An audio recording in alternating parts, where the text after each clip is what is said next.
Titleist Vokey has SM9 etched wedges.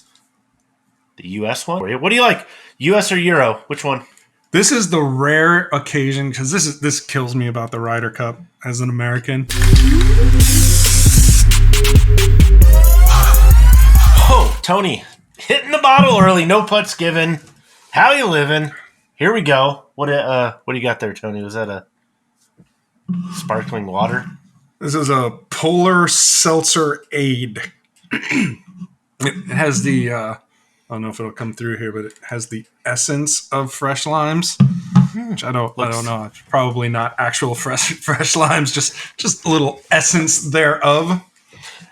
It looks fake. It's Ryder Cup week. Marco Simone headed to Italy. That's the big news this week. Well, on part of the golf side, we're going to talk about some unfortunate news, too. Could be impacting the golf ball industry. But anyway, Ryder Cup week. I love it. We're coming off the Solheim Cup week, which was exciting in its own right. Came down to the very end. I love team events. I think that's part of what it comes down to. Is I just love team events. You have all this pomp and circumstance, all the hype, and 3 days later. You know what though? Like NFL games are team events. Did you love it this weekend? Well, let's just say there's a reason my trash can is my Broncos trash can, because they're one and the same. One is trash. One's a football team, and they're the same. Thing. It's not every week you lose by 50. Jeez. Let's hope. I almost didn't make it to Monday. That's how bad it was. But hey, quick preview. Ryder Cup. Give me your predictions, Tony. Give me your predictions. What is going to happen? Again, it's on Italian soil. First time Ryder Cup's ever been played in Italy. Going overseas. Well, they're already over there, obviously. But what's going to happen? Give me a prediction. I don't know. Let's keep the streak going. How about we end in a tie? How do you have a tie? I know it's been that way. I know our curmudgeon-y editor John Gordon's like, oh, now the Americans are all fired up since there's a tie. Now you want to play it off. But, one, it doesn't happen very often. And really? Tie? How? What? I don't enjoy it. What? I don't enjoy the tie in an event like this. Like, we've got time to settle it. It's World Cups, for example, don't end in ties. Somebody needs to win outright. I don't know. You're not playing for another 2 years. There's all these bragging rights involved. You've been battling for 3 days. You got, again, I love the competition. Sometimes you even do get a little bad blood going on, right? There's been, you go back to the, Seve Ballesteros era of Ryder Cup matches, and maybe there was some gamesmanship going on both sides. And to have all of that build up and then go, we tied, so you keep it. Like, what is that? Well, I mean, the good news is that... What is that? USA thrashed the Europeans last time around, so it's enough for 2 wins, I guess. So if it does end in a tie, you could still feel kind of good about it. But. All right, well, yeah. So it's Ryder Cup week. What's your prediction? Who's going to win? US or Euros? Who's going to win? And I know I'm supposed to say the USA, and I'm supposed to say anything. On paper, probably the USA should win, but I'm looking at this. I just enjoy the European team. Maybe that makes me a bad American, but you got McIlroy and Rahm and Victor Hovland, who's just been so much fun to watch, and Ludwig Oberg. I mean, this is... I don't know how Justin Rose got there, but that's otherwise... I think Tyrrell Hatton, right? He's fiery. I like that. Tyrrell is a fiery human. He will let you know exactly what he thinks. I agree. I think it's going to be very close. I think the U.S. edges it out late in singles. I think they'll be more prepared this time going in as opposed to what happened in France before. However, you mentioned this with the Solheim Cup, specific to U.S. versus Europe and who qualifies and whatever. I think it has a distinctly different feel now than a couple decades ago when you just mentioned Rory, Rahm, Hovland, all live in the United States, play golf in the United States.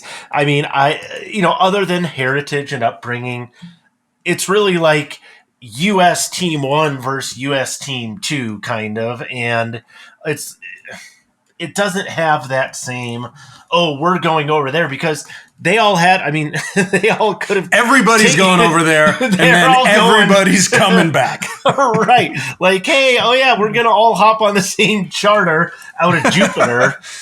Or, okay, you guys, start in Scottsdale, pick us up in Jupiter. We'll all fly over together, and then we'll all fly back to the U.S. together because we just played a Ryder Cup on our home soil.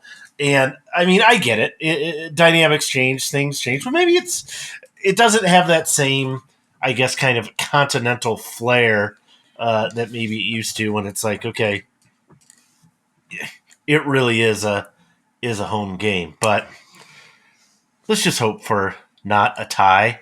Although, if there's a tie, there could have to be a new tiebreaker, like a chip off. I was thinking, that's how we settle it in golf league.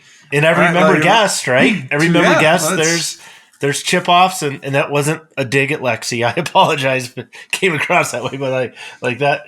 I don't know. Maybe you do a chip off. Maybe you do a putt off. Maybe I don't know. Maybe you have great ideas, people. Drive, pitch, and putt. Right? We'll do junior style competition. Yeah, I don't. Might as well. Well, on to something that's less something we're looking forward to and more potentially really, really, really awful for a big part of the golf industry. Is awful, but Launch Technologies, an overseas supplier of golf balls, their factory exploded. Tony, what happened? Yeah, so it's security camera across the street. I saw a video on Twitter where it captured an initial explosion, and then I guess there was a subsequent explosion, and then typically as what follows an explosion is massive fire, and that's what we have with Launch Tech. 10 killed, which is absolutely horrible, another 100 injured, and the factory itself looks like a near total loss. We've gotten some overhead views now, and there is a wing of the factory that is effectively the Callaway wing. Okay. It looks intact from the outside, but you don't know what's going on in the inside. Done internally, right? Obviously. And you don't know how much of what would happen in that wing is exclusive, and how much is like, all right, we do a good bit of the processing over here in the main plant, truck the material over. So yeah, but this is going to have, I think, massive implications for the ball industry, and I think this should prove to be the biggest story in the equipment space of this year, and I think you're gonna feel it well into next year, if not beyond.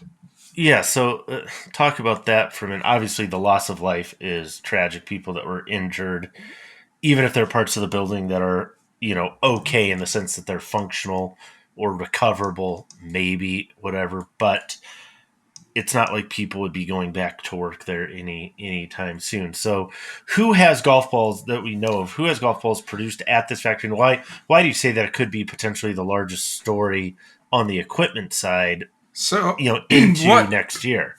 Launch Tech for the bigger OEMs, Launch Tech kind of specializes in the less expensive two-piece stuff.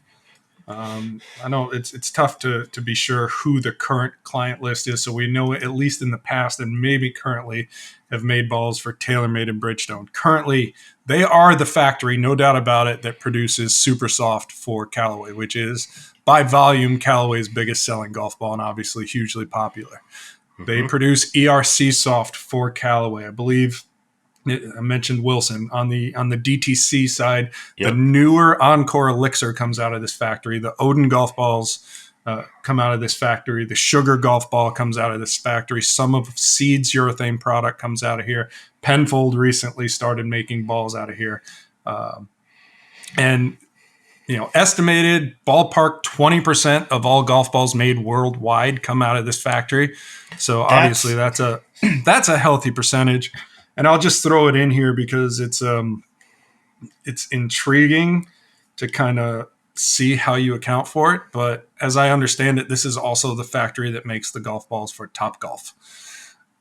Which are pretty specialized, right? I mean, yeah. In the sense that I get, and again, we're reaching now because we don't know the extent of the damages and anything like that. But regardless, 20% of an industry, that is a huge chunk. And like I said, it's Callaway's number one top selling ball by volume is made at this plant. We don't know how that ball may or may not be impacted, but it certainly doesn't look good. Topgolf is a raging success, a raging profit center, but the golf balls that you actually use at Topgolf are fairly specialized because they have to work with all the games and sensors and things like that, right? Yeah, and the I mean, you hate to think of it in these terms, but you wonder and you ask yourself, all right, can we spin up capacity somewhere else, right? Can we make that ball somewhere else quickly? And if you're Callaway in particular, backfilling at this point in time, it's never convenient. This is obviously awful, but the timing legitimately could not be worse if you're Callaway, for example, because I don't know if you've noticed, Chrome Soft is discounted now, right? Mm-hmm. And why companies discount golf balls this time of year. Because a new one's coming out.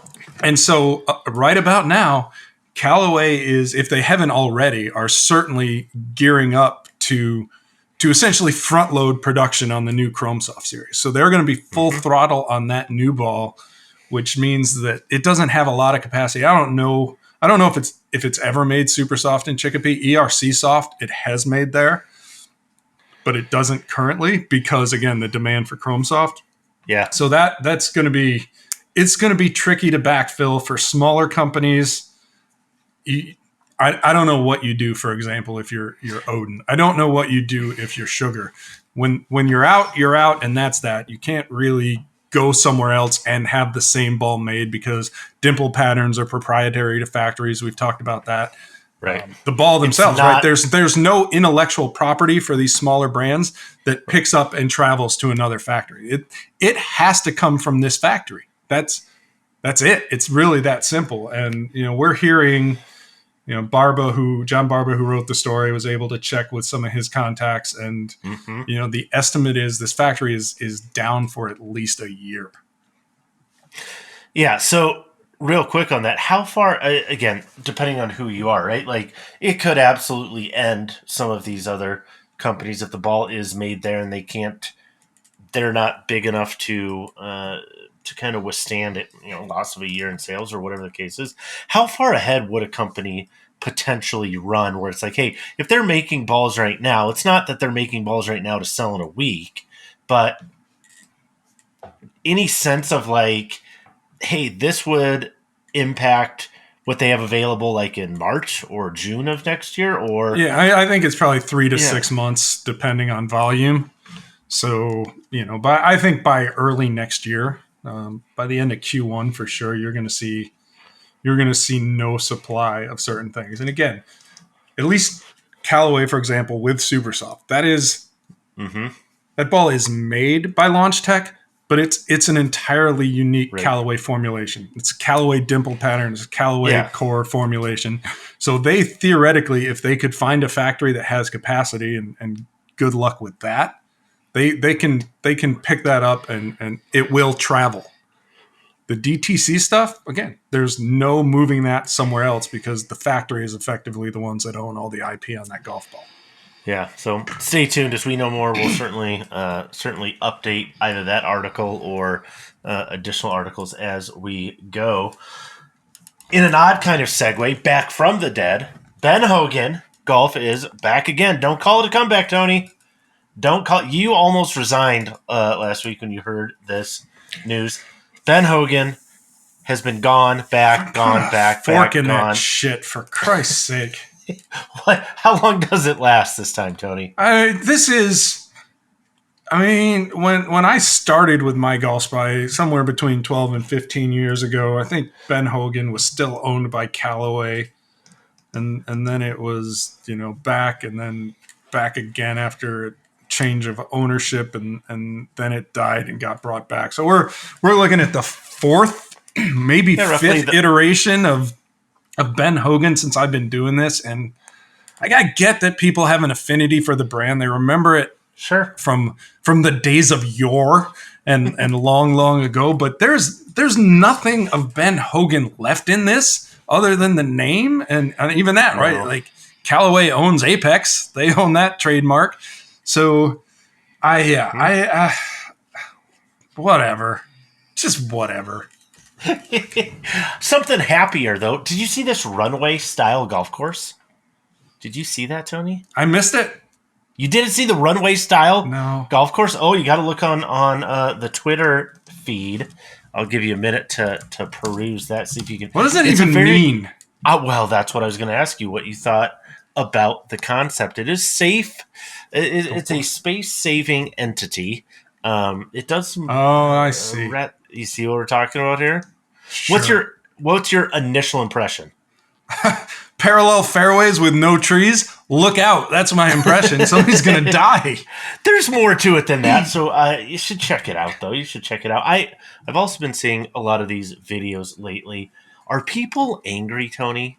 Because I'm seeing a lot of fights on golf courses lately. People yelling about things. I thought golf was supposed to be calm, relaxing. I probably found out Ben Hogan was coming back and got pissed off.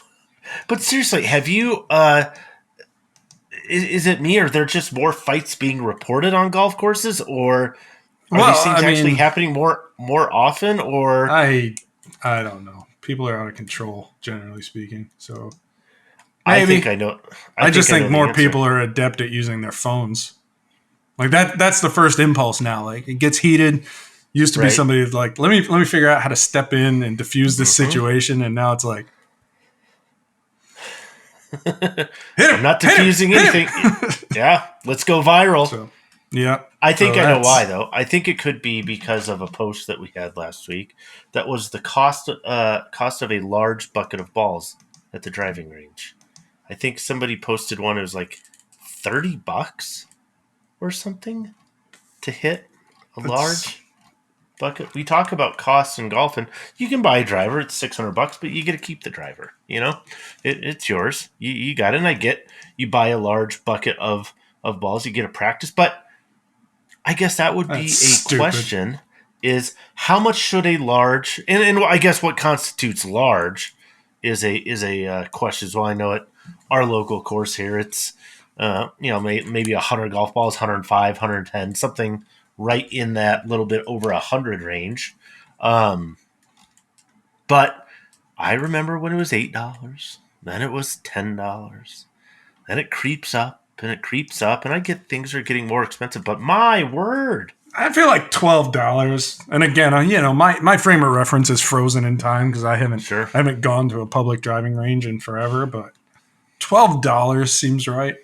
That feels like the right maybe number to 15, maybe. Use them. I mean, you really got to focus on what you're doing there. But man, that's interesting. I'd be interested to know how much do you pay out there, people, for a large bucket of balls? What's a bucket go for? What's a bucket go for? Anyway, all right, tech talk. We got some tech talk stuff to get you. A personal launch monitor testing, Tony, come out. And I know it's a space that we've been watching carefully because once upon a time in a land not that far away, we had a situation where it was kind of like, unless you can buy the $20,000 version, don't bother. You're not really going to get enough reasonable accuracy to go, hey, this is really worth the investment. I think we're past that. I think there are options now where we would have to say, these are really, really super bona fide options that are out there. So let's kind of walk through those. What do we got here, Tony? Let's talk results, maybe. Yeah, I would say no big surprise. Our number one best overall is the Bushnell Launch Pro / Foresight GC3. For those who don't know, it's identical hardware between the two units. The difference is in the licensing model. Mm-hmm. It's a baffler how we ended up there, but that's how it is. But yeah, we think that's certainly best in class, but it's also, I think, likely the most expensive of our options. Yeah, of those options, I Yeah, I think that's think fair. so. And moving on, like number 2 on this list, this one intrigues me quite a bit. The Mm-hmm. Rapsodo MLM Pro. Again, we talked about this kind of last week or the week before, moving to a hybrid model where it's primarily Doppler, but uses cameras to get the spin axis and spin numbers. And we're seeing, I believe that's how the new TrackMan IO works, right? The new indoor unit that we talked about last week without knowing what it was. Same type of concept.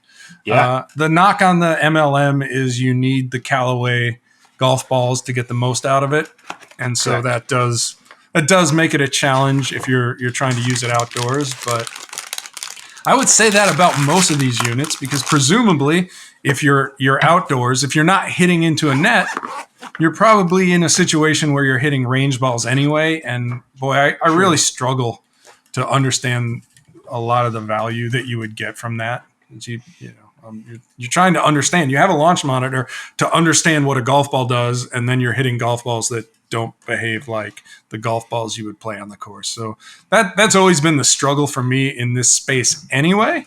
Sure. But that's me. Number 3, Mevo Plus. Mm-hmm. Again, we've started to see patterns over the years, right? Like these, Yep. and if you're looking for a 100% radar based solution, I think the Mevo Plus is the one you have to go to. Number 4, full swing kit, and then number 5, the Garmin approach here. Mm-hmm. Mm-hmm. Yeah, I mean, and like I said, you can peruse through the article. You can look at some of the specs and things, and we're going to talk a little bit more about this in depth in the after show a little bit. But it is interesting the range of kind of things that we're seeing. Like you said, from a pricing standpoint, you have, like I said, you got the Bushnell one. Call it plus or minus 3,000. Sometimes there's a special, sometimes there's not. Like you said, different licensing agreements and those kind of things. But if you're kind of looking in that 3,000-ish dollar space, okay, there you go, right? The MLM2 Pro, like you said, very, very intriguing. I think in part because it's $700. Like this unit at 1,500 isn't nearly as intriguing to me. This unit at 700, I get there's a limitation. Like I said, you have to use a specific ball, but I also have to think that we're not that far away from I don't want to call it like a universal ball necessarily, but getting more crossover where, like, if I'm Rapsodo, right, if I'm sitting here and I'm Rapsodo, do I want to be limited to a single ball forever? No, probably not. Of course not. You'd love to have that technology across the gamut, right? So, and it doesn't matter what ball you started with. I think that's probably the case where, okay, if, like we talked about with title, say the RCT balls. Okay, that's awesome. But what's next? Are we going to get to a point where there's any kind of universal golf ball or more ubiquitous technology that can be used across platforms and still get really, really good spin numbers?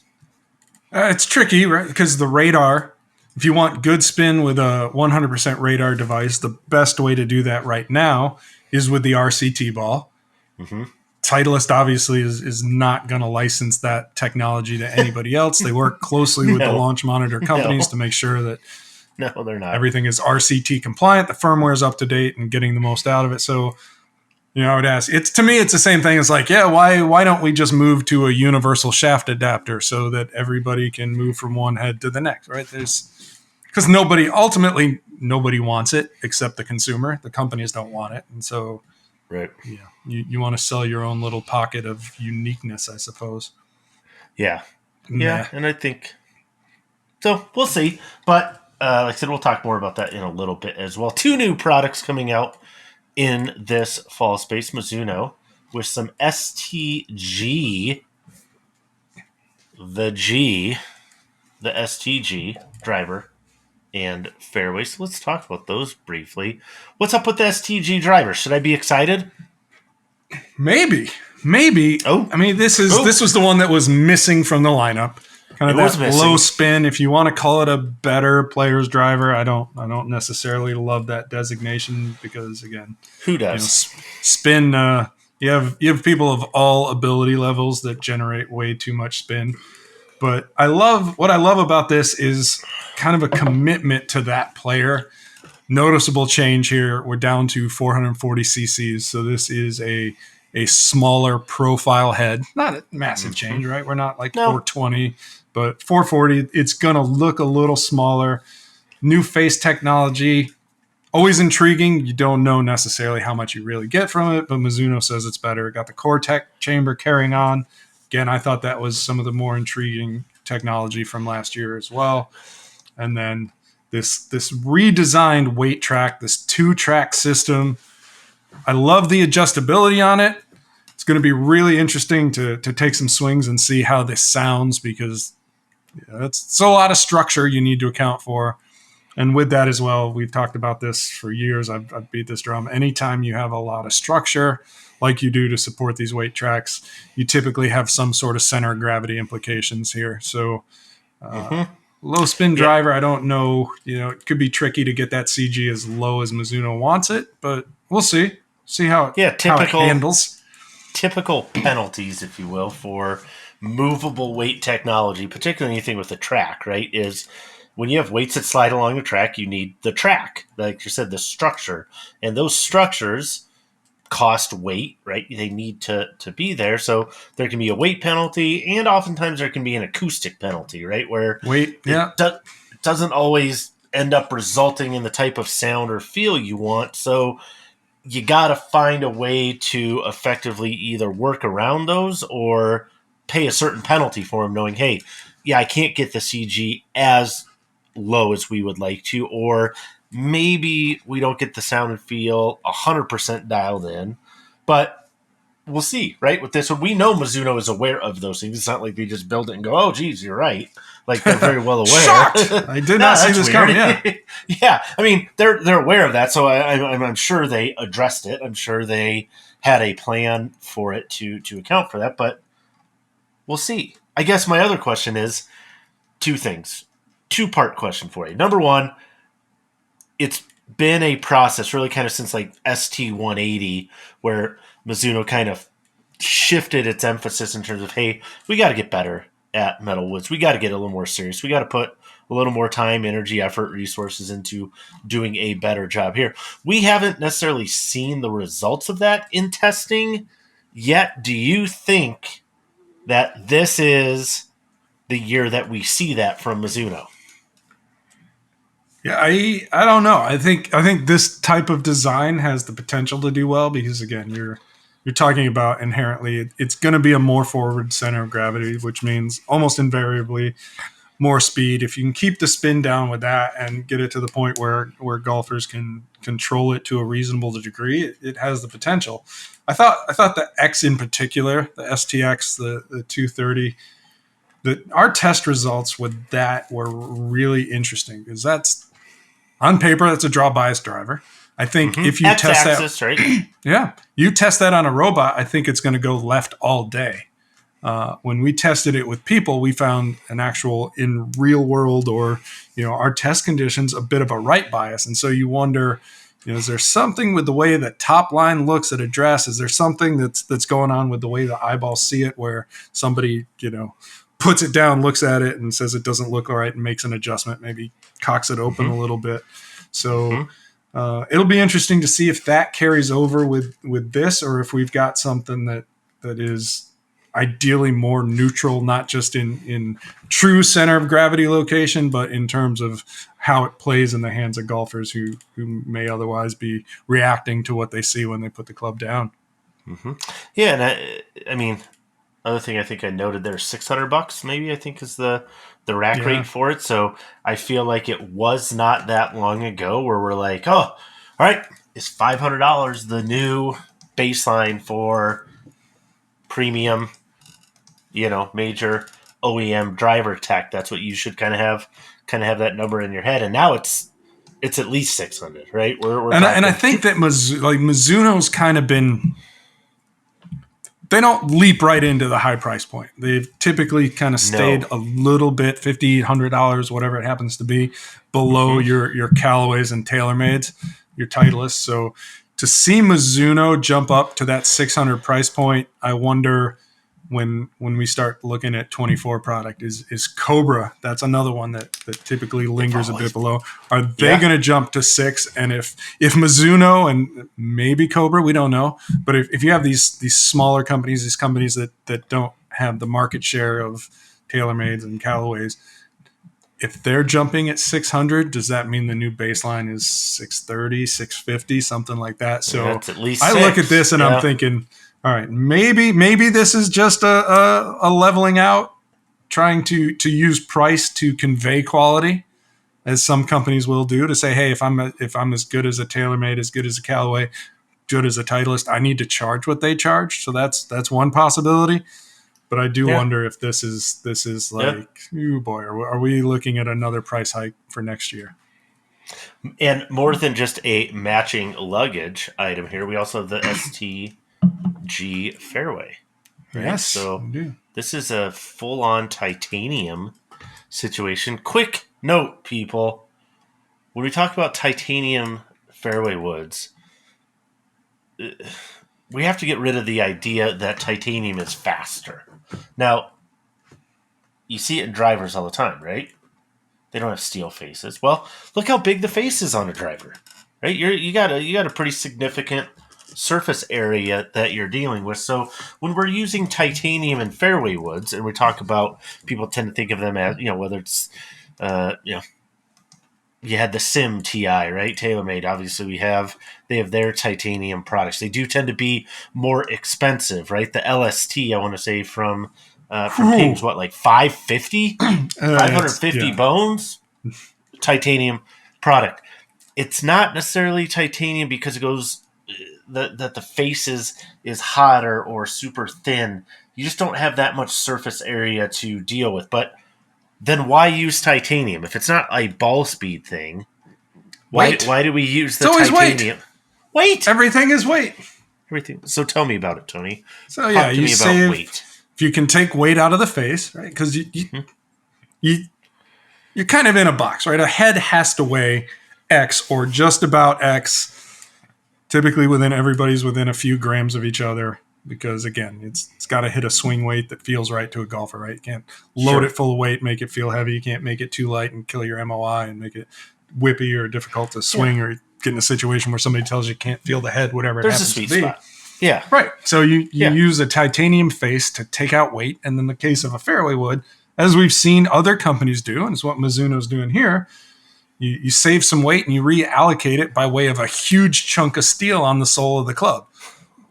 And here, right, we're going for a similar approach to what the other guys who do this get, and that's you're trying to get that launch angle up, keeping spin down. So it is a distance play, but it's distance through high launch and low spin, which you're able to do because of the weight you can now put in the sole, not distance because of an inherently faster material, which is not the case. There we go. So most of the time we're talking titanium. Like I said, your next question should be, okay, how much weight did they put in the sole? It's 80 grams, right? We've seen that 80 number thrown around or thereabouts on several models. You slam a bunch of weight in the, low in the head. That brings the center of gravity down. Like you said, helps increase the launch angle, decrease spin. And this is where sometimes you get that faster golfer that maybe either needs less spin or to take a lot of spin out of their fairway woods. This is where these can become absolute bombers. Again, not because titanium is that much faster. That's not it. It's because they're going to launch high, less spin, and for the golfers that helps you get more distance, which could be quite a few if you tend to overspin things.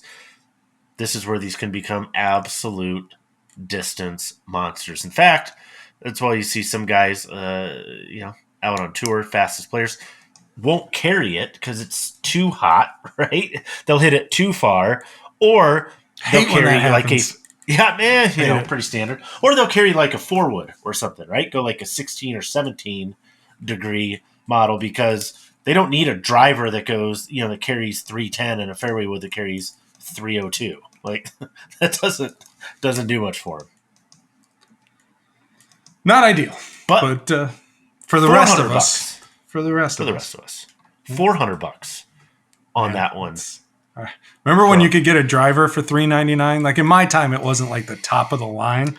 That one was, but actually, I remember $300. It wasn't that far off. Where it was like, and I'm not even talking 400. PXG. Yeah. No, it was like 400, 300. It was like, hey, you got the tour model, whatever, 400. The more generic, middle of the market one, 300. Yeah. You're like, ooh, $299. What a world. $299. Anyway, man, Sorry, guys. There it is. Sorry about that. We said, it's Ryder Cup week, Tony, and I'm excited. Like I said, I like team events, so we're kind of looking at some of the Ryder Cup gear and stuff that's out there. So you can't say Ryder Cup gear though. It's licensing, so everybody's just like, flag. Send me your angry letters. Send me your litigious pieces of paperwork. All right, Tony. I'm going to give you some products. You're going to tell me which one you would like better. Titleist Vokey has SM9 etched wedges. The U.S. one? Well, we'll throw some pictures up here for you. What do you like? U.S. or Euro? Which one? This is the rare occasion, because this kills me about the Ryder Cup as an American, but typically the European stuff just looks better. This is a case where I think with the Vokey case in particular, the USA version of the wedge looks better than the Euro version. So I can represent because it's understated. I like the etching. I think that one helped this one. All right. How about one TaylorMade Stealth 2 came out limited edition. Again, we got Euro, we got the US. You're going Euro, aren't you? This one, no, this is another one where this seems to be, I don't know if it's the year that the Americans clean house again, but the USA gear, I think, has been better generally. TaylorMade driver, I like the color pattern. Exception, and maybe this is why the European version is sold out and the American isn't. It could be Fierce Loyalty. And I don't know how you're how the Europeans can be so fiercely loyal. Maybe they just made fewer of them, but because you got all these different countries, so it's not that same degree of maybe who knows. But maybe it's Los Angeles Rams, or are they still in Los Angeles? I can't keep track anymore. They're around there, give or take. Right. So like if you're a Rams fan, this is the European. You just find a color you like and say, I'm just going to go drop some money on that one because it looks like a team of another colors of another team thing, whatever. All right, the providers. You got your official apparel providers, RLX, right? Ralph Lauren has been on the U.S. side for a while. Loro Piana, maybe I'm saying that right, probably not, has been working with the European Ryder Cup team for a little bit. They're a high-end luxury Italian. Laura Piana. I had to look it up. They have stores in places like Aspen in Colorado where you get these, and I was like, these are pricey. So my question for you is if you had to go redo your entire golf wardrobe and you could only go to Ralph Lauren to do it or Loro Piana, which one are you going to? I can't even find this stuff you're talking about. I have friends that love the RLX, but I'm not. I've never been on board with Ralph Lauren, so I wish I could find the other stuff, but I gotta find this. I'm going to the Loro one just because if and here's a huge difference too, right? The Ralph Lauren stuff, you can buy it all. Like you can go to the team shop and buy yourself, I think with the exception of a couple things, the shirt that they're wearing or the pullover that they're wearing or whatever. Not so much on the other side. Like this is a store where you're going to pay these are bad. $1,200 like for a T-shirt. These aren't good either. You're going to pay I'd find a new company to make my gear is what I would do. Is that what you would do? You're I'm gonna just impressed. bail on the whole thing. I've never owned like a $1,500 pair of pants, so I don't know. I'm looking at a $1,600 vest here. Yes, but Tony, you have wanted to purchase a winter jacket with short sleeves. I know you've wanted to do that before. I bet we may have a bolero puffer coat here.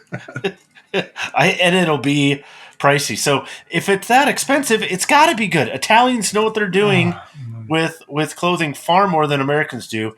I think we're going to get them to outbid some It's all made in Asia anyway.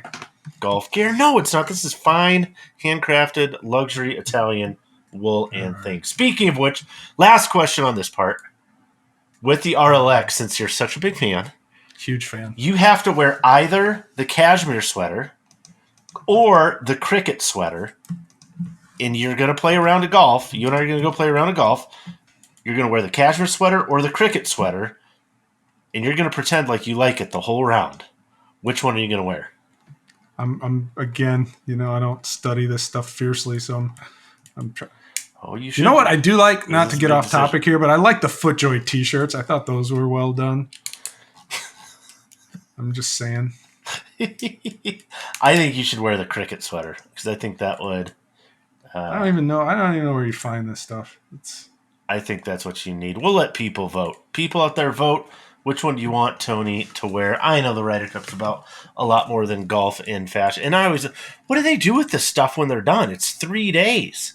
And then there's stuff they'll have they don't even wear. And what if you lose? You can't keep that stuff if you lose. You donate it to charity? Do you send it away? What is the losing team? It used to be right, just go hit QVC right away, but I don't think that's a thing. I don't know. Isn't there a place in the Bahamas? Is legitimately a cashmere hoodie for $370? What the? Absolutely, right. It is. They're island countries, right? Places where they sell like stuff like from the team that lost the World Series, because they got to print up everything, or lost the Super Bowl. Maybe they do that. I don't know, but this, if you're, you have absolutely. I'm looking at $198 for a half zip hoodie. I mean, you've got to love the Ryder Cup. You've got to love RLX. I mean, Jesus. Yeah. Shout out to my friends at Municipal who are all of a sudden looking like the deal of the century as far as hoodies go. Anyway. Yeah, get yourself a $54 T-shirt and you feel like you're stealing. Jesus. You feel like you're stealing. Well, here we go. Ryder Cup, people. Uniform T-shirt. White T-shirt just says Ryder Cup USA, $70. I said that. You can get like a dozen LA golf balls for that type of money. I don't know.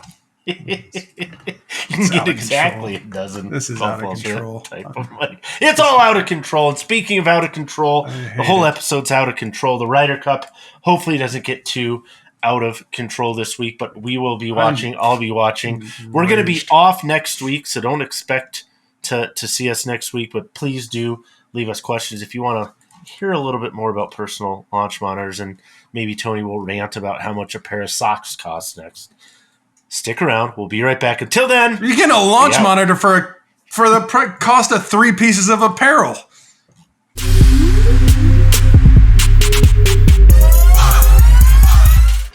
Right? I've returned. He's back. All right.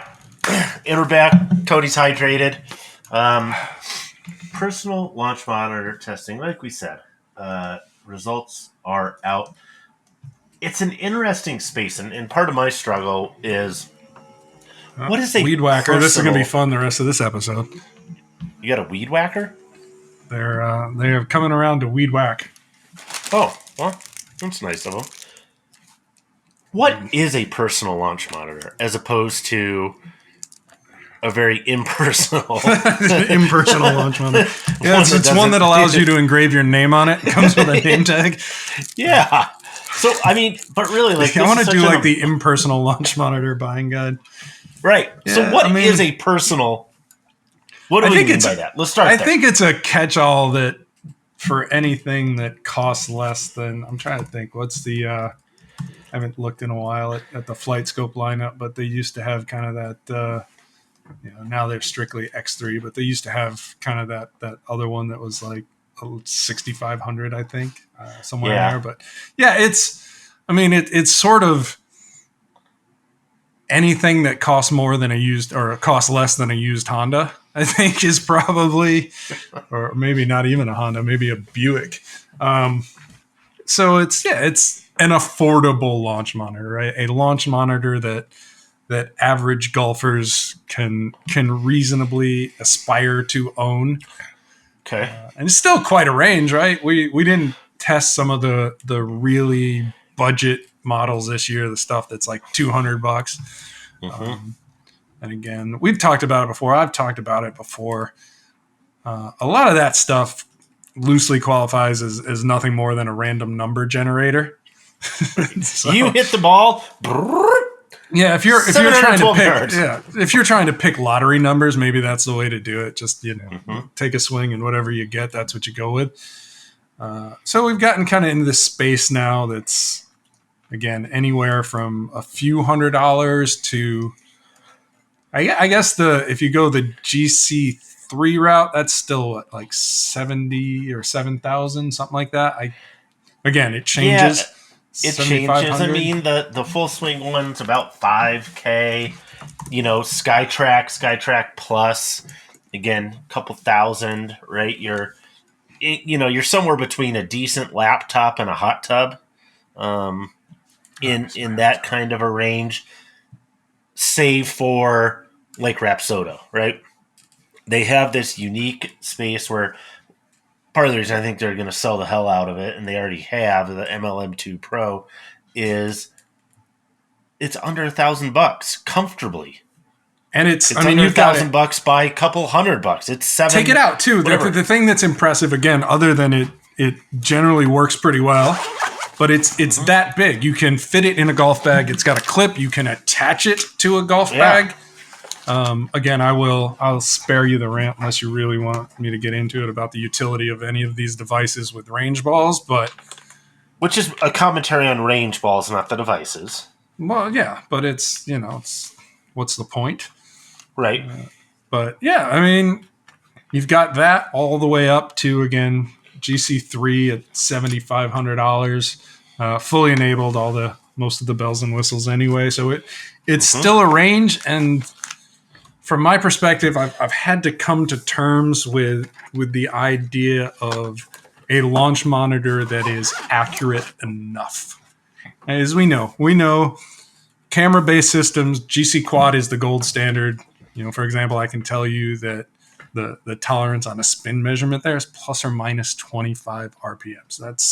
That's the ballpark we're playing. Yeah, wait, say that again. Plus or minus 25 RPMs. I think the published number may be 50, but that's, we're hearing 25 is the real number. So, I mean, that's kind of the gold standard on that. When you get into kind of the full tracking Doppler radar device, the gold standard TrackMan, fully enabled though, you're pushing 25,000 on that unit.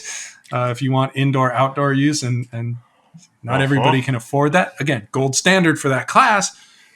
Right.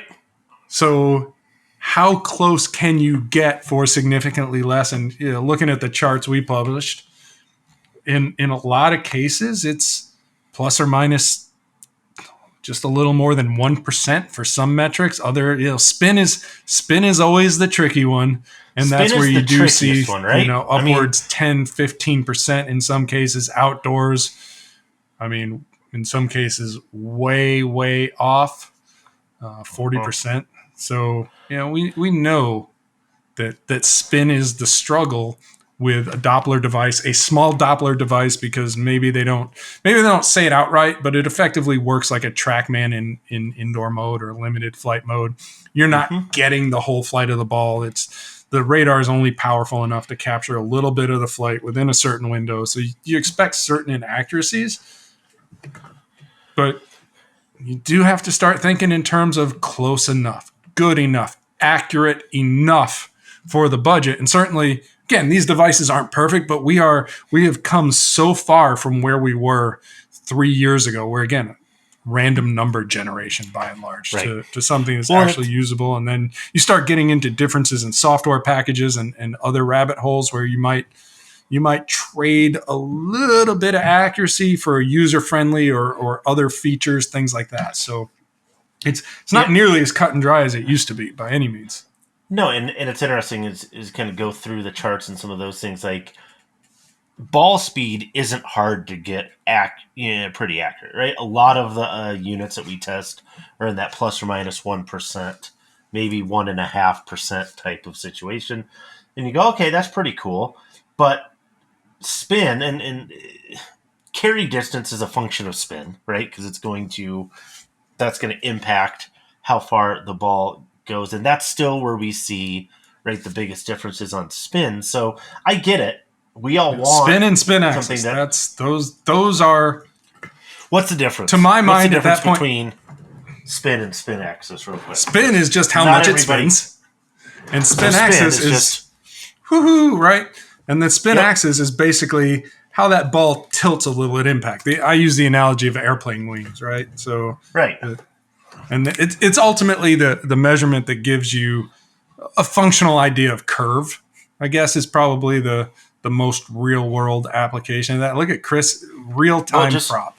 Okay, so let's just say this is roughly a spin axis of 0. So we're just going to say we hit the ball and it spins and it's going to spin like that. Based on what you're doing, about 8 RPM. About 8 RPM. Right. Now, not everybody hits the ball perfectly straight. So what happens when I hit it and it does... That's your axis tilt. Or it goes boop. That's a lot of axis tilt.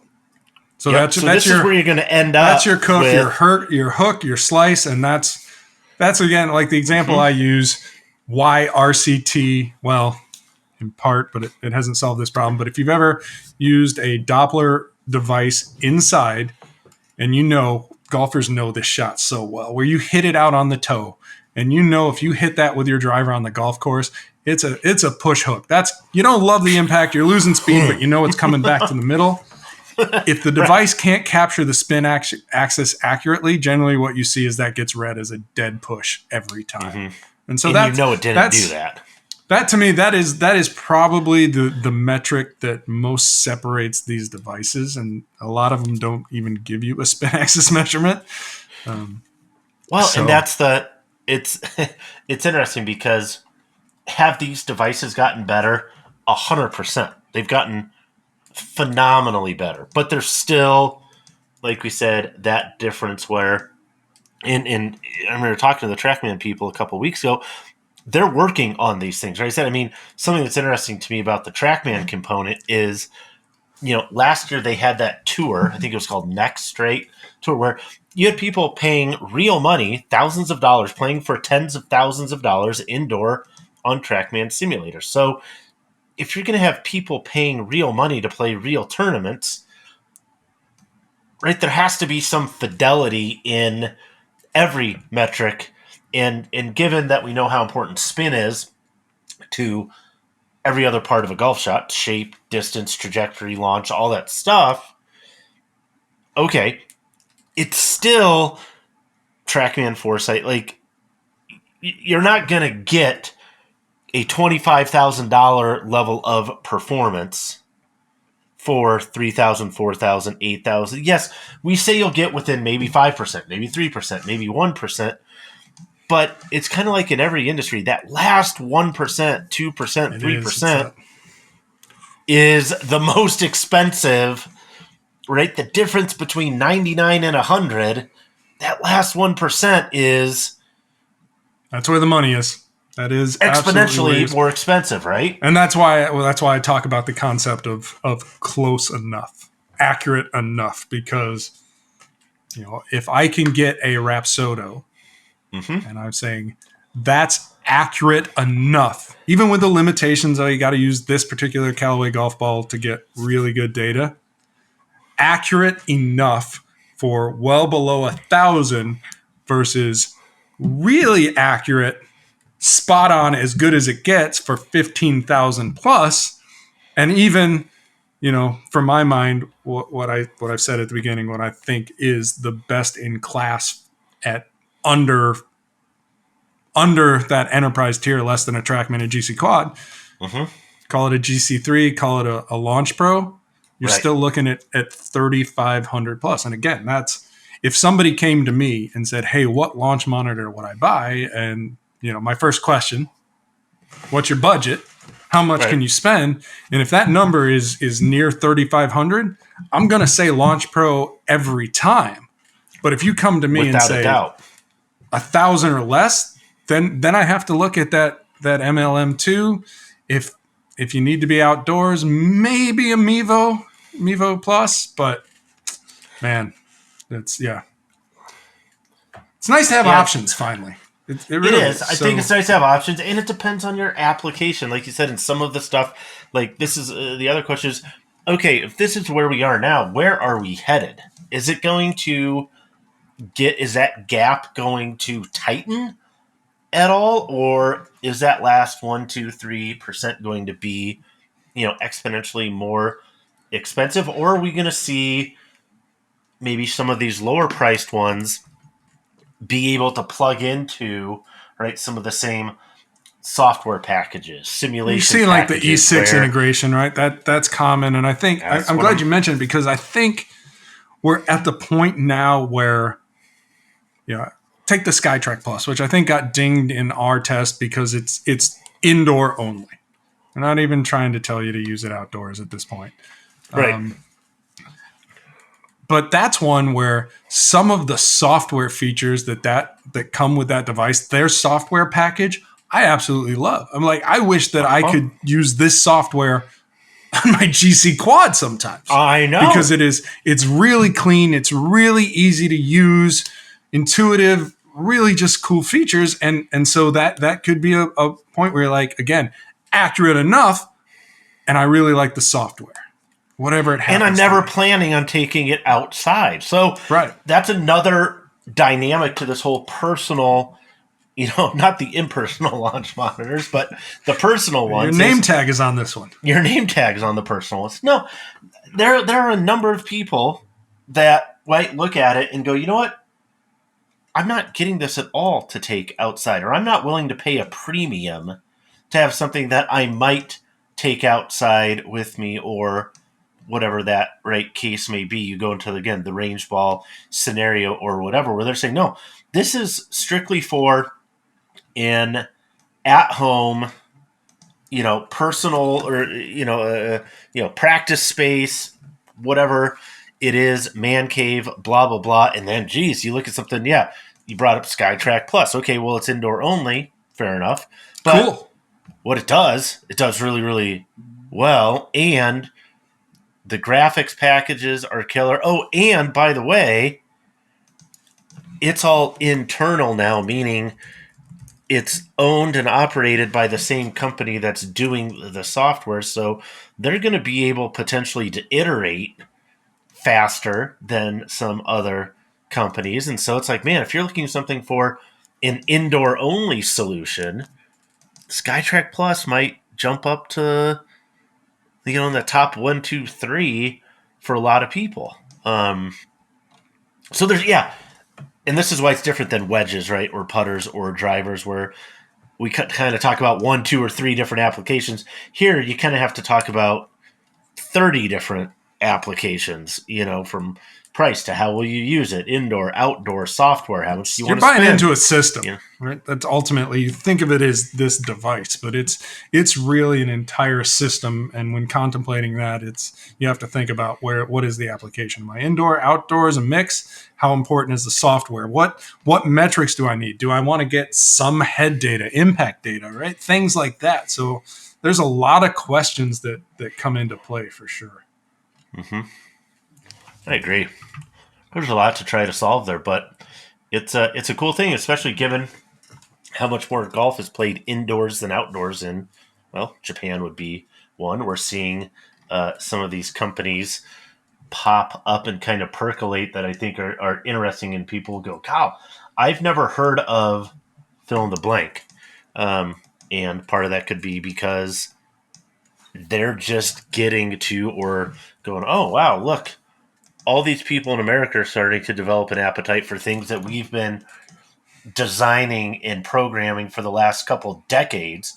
Some of these Japanese companies and Korean companies are what they would say pretty far down the road on certain applications because it's been a much bigger deal in Asia to play golf indoors, much longer than it has in the US. Oh, And yeah. now you got X golf, you got indoor golf leagues, you got all these things going on now where it's like, ooh, hey, this is cool. I should get one of these for my basement. And these companies are like, well, yeah, we've actually been doing that for a couple of decades. Here's some stuff that you might be interested in.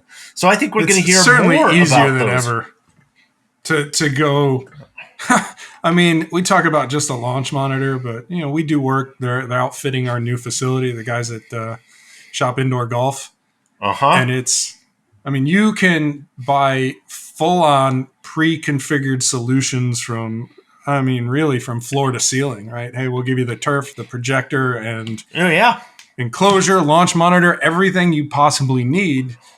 Build it a la carte, choose a prepackaged bundle, whatever you want. And you're seeing, I mentioned Shop Indoor Golf, but there's a lot of places doing it. You have a lot of options that, probably pre-COVID, if you want to draw a line in the sand to see where this has really exploded, like everything else. Like, I think we all became a little bit more homebodies trying to make your cave your own. So it's the natural, logical extension of that. That's exactly right. That's a lot of spin axis and stuff, Tony. We're going to come back. We're going to be gone next week. Again, we'll be back with wedge data and a bunch of other cool stuff. We'll recap different things that have gone on. And as always, if you have questions, find us on the interwebs, though. Golfspy T, Golfspy C. We're available. We're here to help. Let us know what we can do to help you. Until then, Bye-bye. be out.